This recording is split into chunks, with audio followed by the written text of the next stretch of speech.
If you're interested in building your own engineering firm, you're going to want to watch this video. I have with me Rich Negri, and Rich built Geoterra, his firm, from the ground up. And he did so by doing two very specific things, most of which business owners don't do. And in this episode, he's going to share them with you. Let's do it.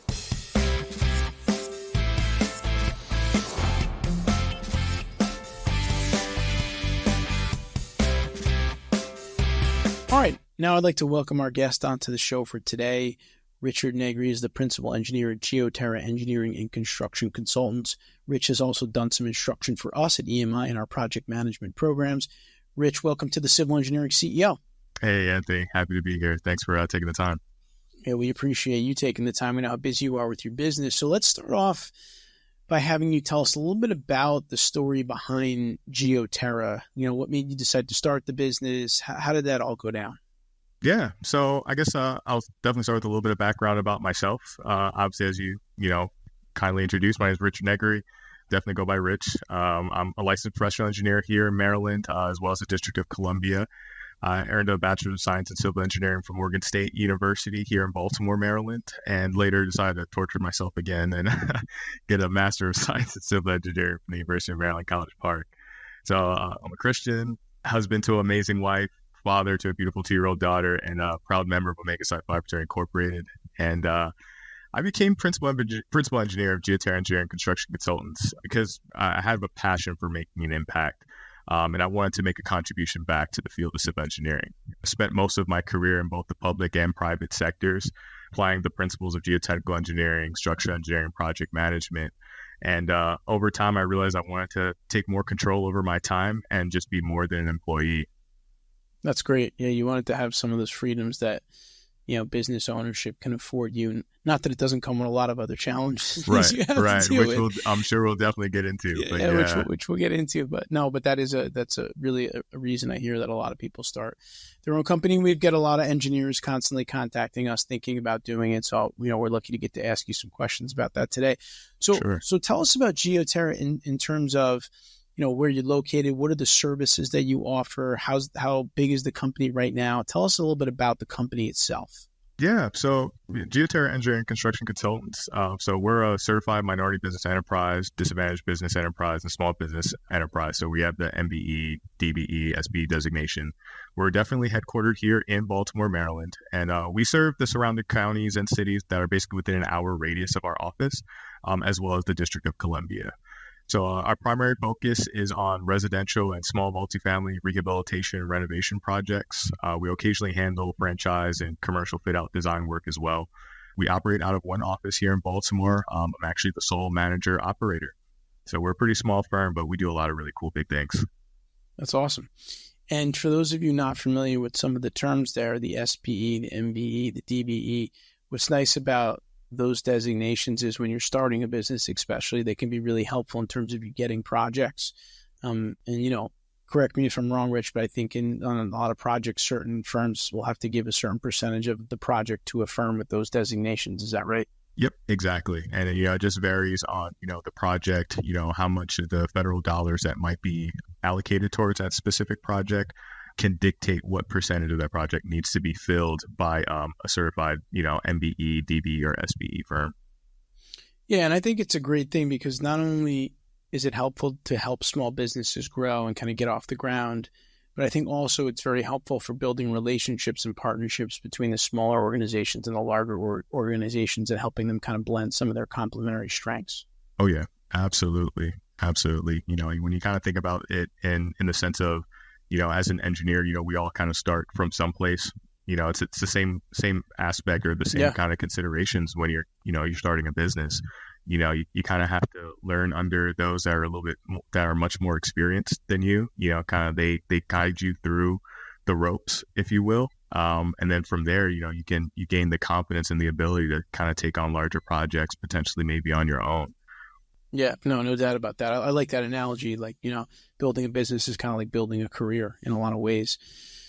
So, Rich, you have a strong background in engineering design and project management, as well as construction management. how do you successfully coordinate, manage, design, provide technical oversight on such a wide range of projects in both the public and private sectors? Because I know at Geoterra you get involved in a lot of different things. So talk about how you kind of are able to span different, client types and project types. Right. So yeah, definitely an amazing question. Obviously, it wasn't something that I was able to develop overnight. It definitely took some time. Definitely a lot of that experience and ability started from early in my career. I worked for a small private local firm, very similar to how I am. But I was given a lot of responsibility early on some of these really large projects. And the experience, I gained a lot of that experience under other experienced engineers, which helped me to learn super quick. And at times it did feel as though it was kind of like sink or swim, but it really helped that, they were tough on me, pushed me beyond my own limitations. And I was okay with making a lot of mistakes, and I remained open to the feedback.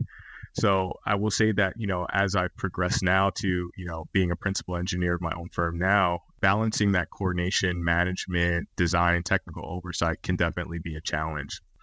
But what I found, from my early career up until now is that clear communication, being open to feedback, being willing to research and having great personal skills are essential to kind of maintaining that balance. And I'll be, truthfully, they've really been the underpinnings to my career development, and even still so now, you never really stop learning. I found that coordination can sometimes feel like art in war.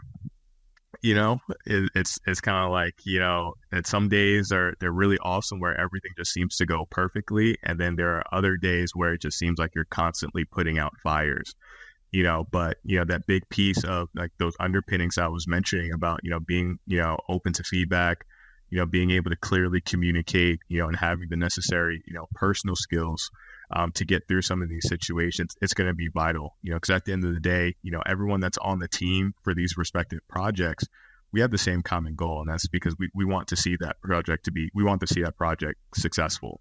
So it's going to be key that, you're able to manage those things effectively. Now, for me in my career, as a principal engineer, I actually focus a lot more on what I know well, so I take on projects that complement my specific skill set. And I don't want anyone to get me wrong. I'm all for being ambitious and pushing the envelope, which was definitely critical for me to learn as much as I could early on in my career.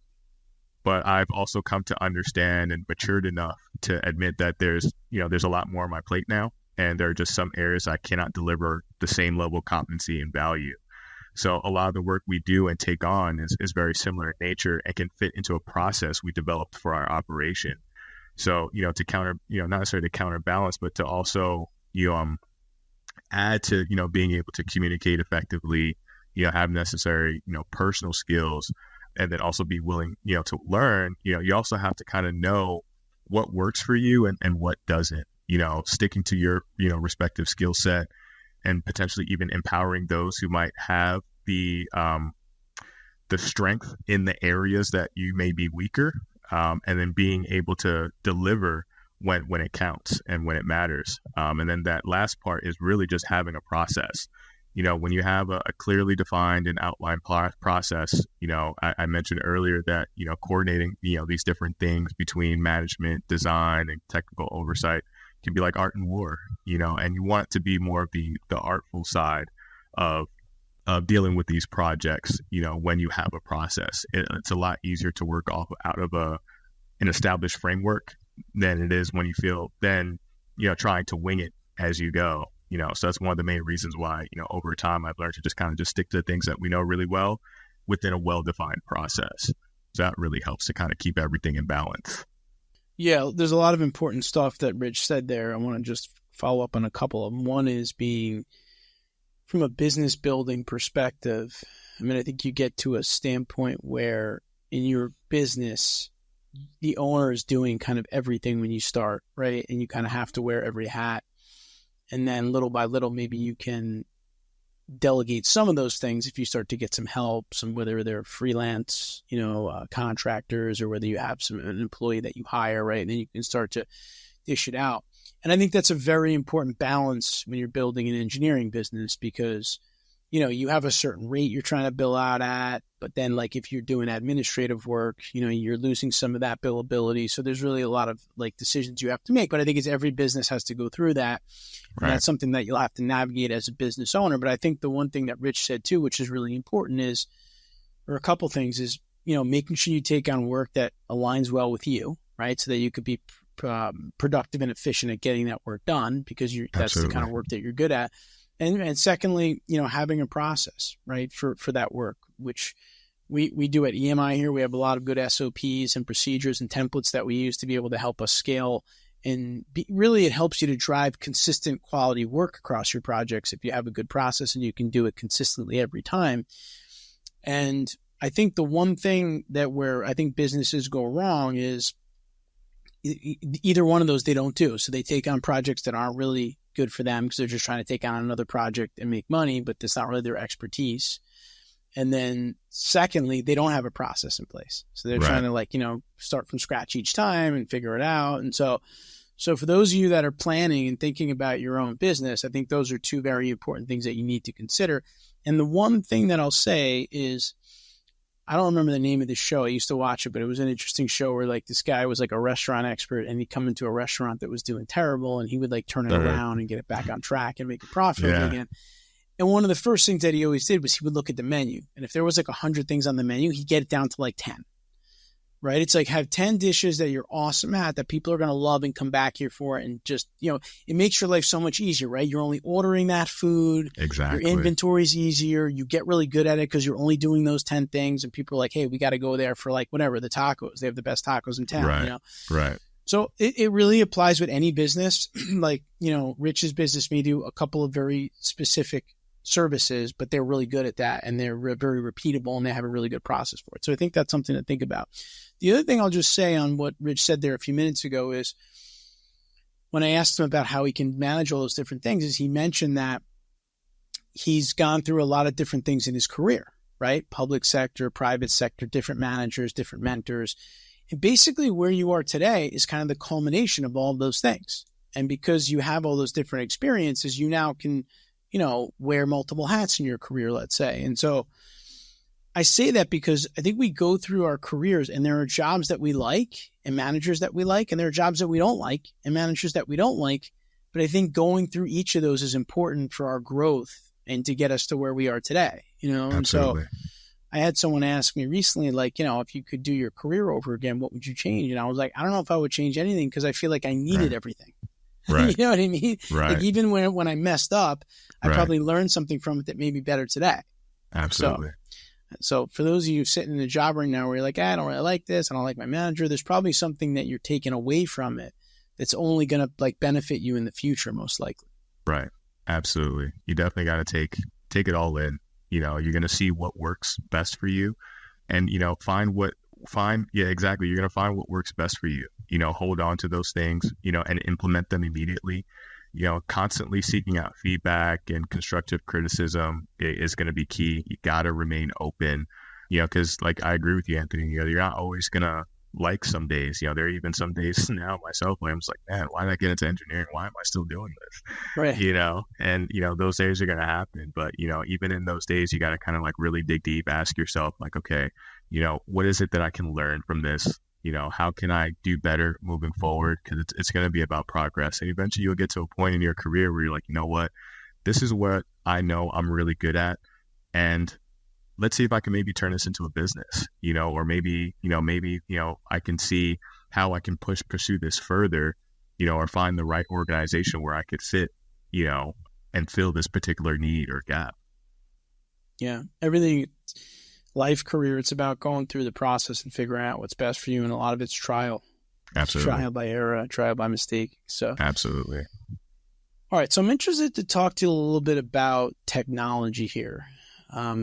Technology is a big thing in the civil infrastructure world. So how do you see these emerging technologies influencing the field of civil engineering? And what steps do you take at Geoterra to try to keep an eye on these and maybe decide on when you should be integrating some of these technologies into your operations? Man, fantastic question. Emerging technologies, especially in drone and camera tech, that's where I'm particularly, interested in. I find that it's absolutely revolutionizing the civil engineering field, specifically for us.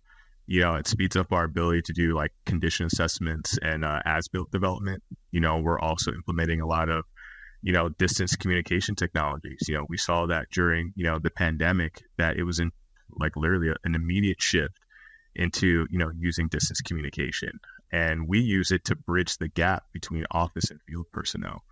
One of the things that we've kind of noticed, and I've also noticed within my career as well, that no matter where I went, there always seemed to be a bit of contention between the folks in the field and those in the office.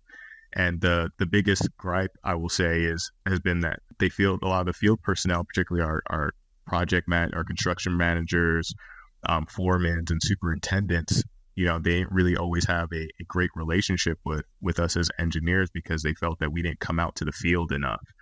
And, it was the other way around would be, engineers felt like, the construction managers or superintendents, felt that, they felt as though that, maybe they didn't understand how to read our designs and plans or whatnot. I was like, well, we're all on the same team again. Like I mentioned earlier, the point is that we can execute on and deliver a successful project. So we're all on the same team. So it doesn't help anyone if, if we're butting heads. And again, it goes back to that piece of communication. So we use a lot of distance communication technologies, that are easily commercially available. Some of them are just available on your phone as a standard feature, using, video to actually communicate with our field personnel, that are actually out there in the field constructing, building, and, that way we can troubleshoot, even from the office, there are moments where, time can be a constraint that can keep some office engineers or, designers from getting out into the field, or some just don't even have the desire to go out into the field.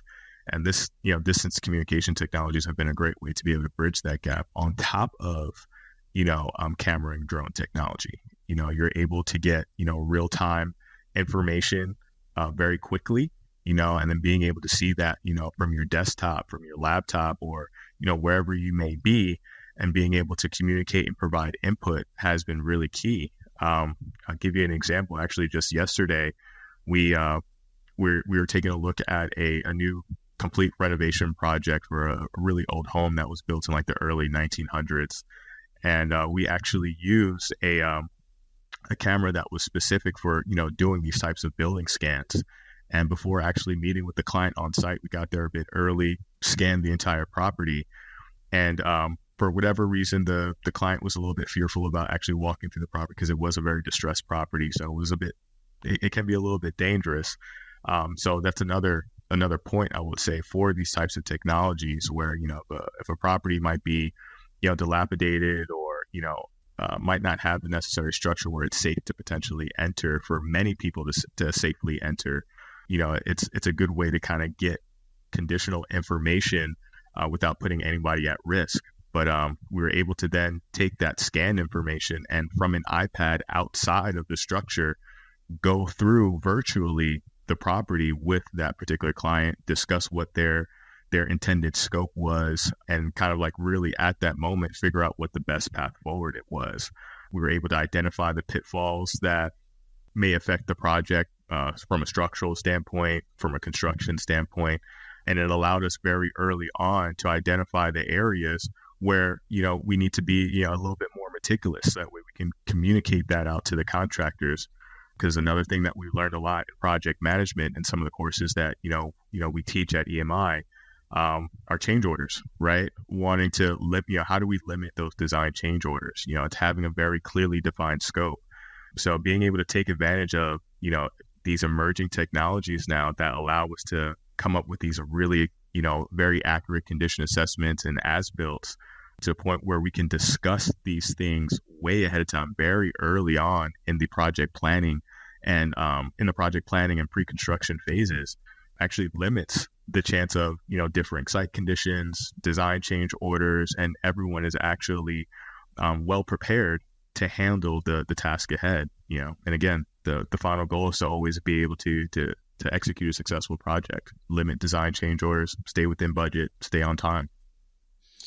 Yeah, a lot of good stuff there. I think the one thing that's so important about this is especially for a smaller business where one bad project could really cripple a business.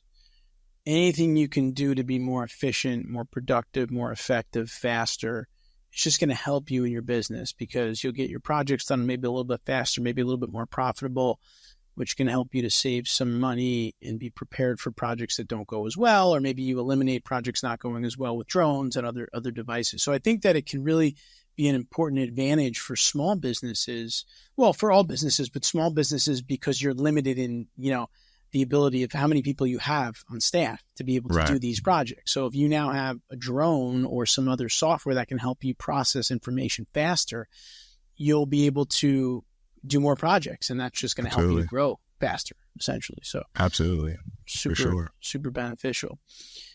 So we've had a shift in the industry in the past few years in terms of where people work, right? You have a lot of people that work hybrid at this point, and I know your company is relatively small right now, but what are your feelings on the future in civil engineering when it comes to hybrid remote work? Are people going to offices based on yourself, your clients, other partners that you deal with? What are you seeing out there right now?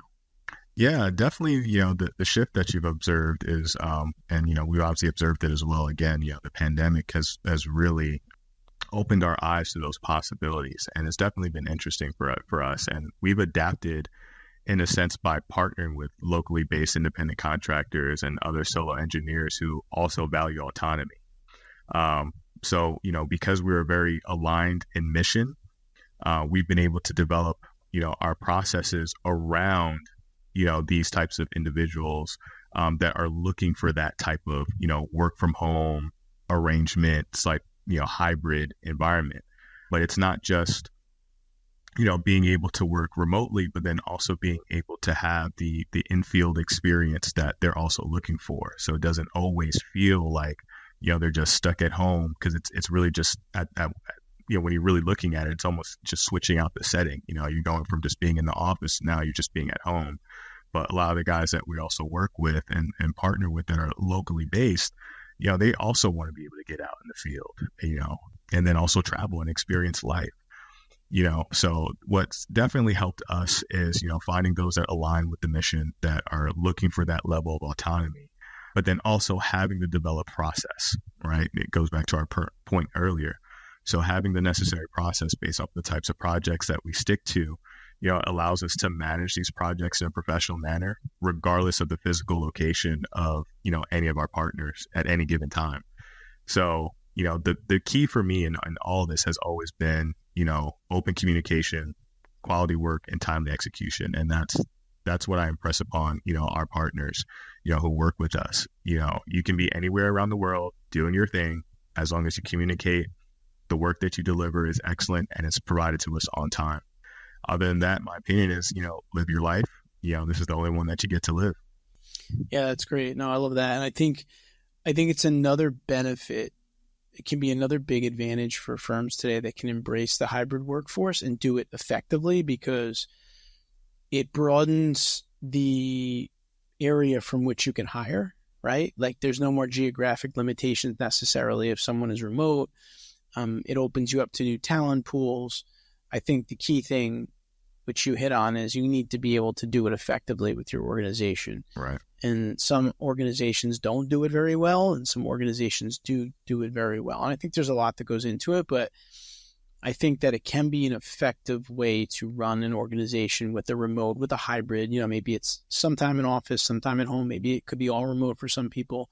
But you just have to have the right culture and the right setup and systems in place to be able to support it. And I think if you can, it can definitely be more of an advantage than not, especially in the hiring and retention world, which in civil engineering right now is the biggest challenge for companies from what we've seen pretty much. Absolutely. So, Rich, you've been one of our PM instructors at EMI, and one of the things that you help us teach PMs is monitoring or tracking their projects, which is a really important aspect of project management.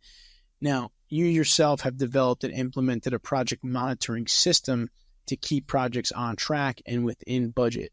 Tell us a little bit about how your system works and the impact that it's had for you on project management. Oh yeah, absolutely. Thanks for asking. So our project monitoring system is actually fairly simple, and it's tailored specifically to our operation. Kind of like how you mentioned earlier, Anthony.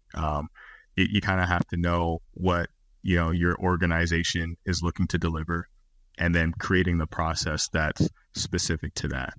So we use something as simple as an Excel spreadsheet or Google Sheets, as well as some low cost web based CRMs, customer relationship management softwares, to handle the projects that we take on. And again, the projects that we do take on are very similar in nature. So they fit into a very sequential staging process, so we're able to lead these projects along from, initial consultation. I mean, even beyond that, right? From the initial lead coming in, how we nurture that lead at the beginning to, gaining the initial consult, then from the initial consult, getting them, under contract, taking the deposit, and then beginning, our service rendering process. And each one of these stages also has, a sub process within that, so it's, once they start as a lead, they kind of go through, almost like a funnel type situation, if you will. And what helps us with that, with, being able to go through projects with that type of process, through that type of process, is having the process. You have to spell it out. There's no way to avoid taking the time to develop that process. And for me personally, the way I did was, I wrote out how I wanted it to go. What did I want that client experience to be? So, I had to put on my hat as if, among the many hats that I wear of, if I were working with an engineer for an engineering firm for the first time, never had any experience working with an engineer, what are some of the questions I would ask, so that way we kind of anticipate, from at the forefront, what are some concerns that people are going to have, and then as we've, gone through various projects, we always ask for that feedback at the end, like, what are the things that we could have done differently? Are there, any questions that are still unanswered for you, and we add that to our repertoire, and you're just constantly building from there. And as it relates to project management, there are three major keys, for us. And, as we've discussed also as we teach in EMI, it's, you got to have proper scope development, that's imperative for your project at the beginning. And if you don't have that set out, it actually, you're already starting multiple steps behind, not one step behind, very far behind, if you don't have a clearly identified scope. Because at that point, it's going to become difficult for you to negotiate a fair fee. So you want to be able to negotiate a fair fee because, you're going to want to be able to deliver that project within the budget that the client has for it. And then you also want to be able to communicate a realistic timeline based on, not only your workload, but then your client's expectations. So all these things, for us, when we developed our project monitoring system, it not only did it started with, identifying what was the experience we wanted our clients to have, but then how does that also fit within the overall project management framework of being able to balance scope, budget, and then time.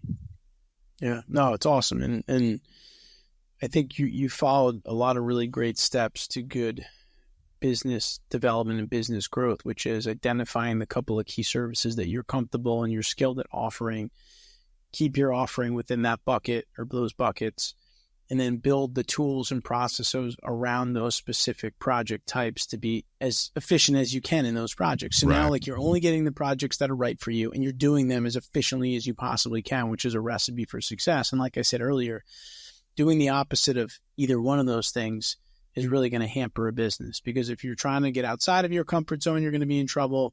And then if you are not having the proper processes in place, you're going to be in trouble. And I think the monitoring piece of it is so important. Yeah. And I love how you explained it. You really take your project and really break down all the different stages of it, and then identify how you can monitor the health of your project essentially at each of those stages. And that's going to make sure that you stay on track. And that's something that I see. I mean, we do PM training for organizations of all sizes across the industry, public and private. And every time it seems that the monitoring is where PMs fall off. It's like they do the scoping, maybe they got a schedule, and then this project starts and then they get overwhelmed with everything else and they're not monitoring the health of their project. Right.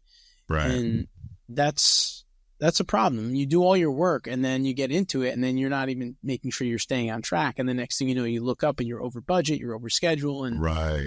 Those are the couple things that the client is basically relying on you for to be successful. Exactly.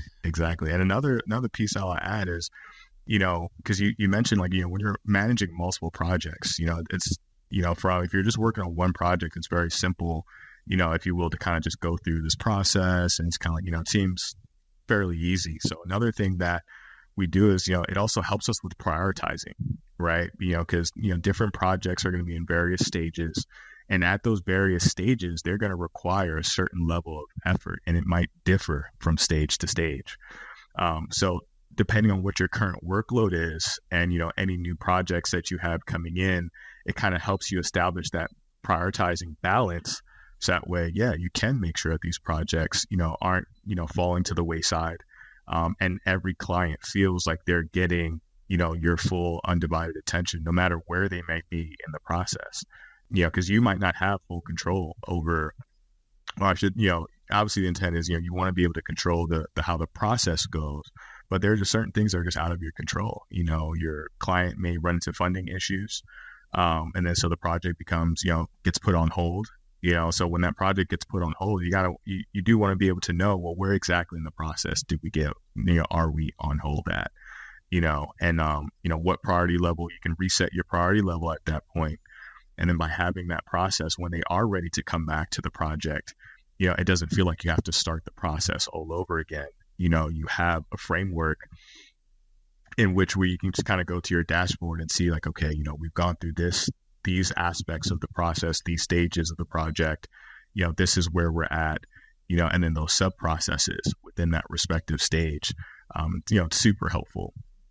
That's awesome. I love it. And I love how you really thought through, what you're explaining here really is the value that all these things are driving, right? For your clients and for your projects, which is really critical in building any business. Is I tell engineers all the time, your goal should be to drive value for your projects, for your clients. If you do that, Absolutely. They're going to come back for more. And most organizations in this industry thrive off repeat work. And if they're not getting the repeat work, then they're not going to grow, because that's just the nature of the industry. So, all right. So Rich, before I let you go, one more question.